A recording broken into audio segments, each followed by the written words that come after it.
yourself.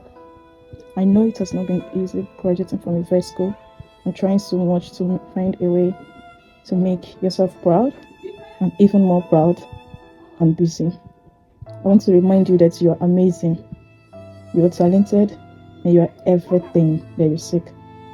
Please don't stop believing in yourself and never stop praying and believing in God. God is speaking something, and you need to pay attention to hear Him and to obey Him and to do what He says you should do. It might be a bit confusing. Yes, life after school is not easy, we know. But do what you can do and leave the rest for God. Everything will be fine. And don't forget that you are amazing. You are precious and you are beautiful. You are a star. And I love you. But God loves you even more better. Congratulations to 2026. Yours sincerely, Cassie.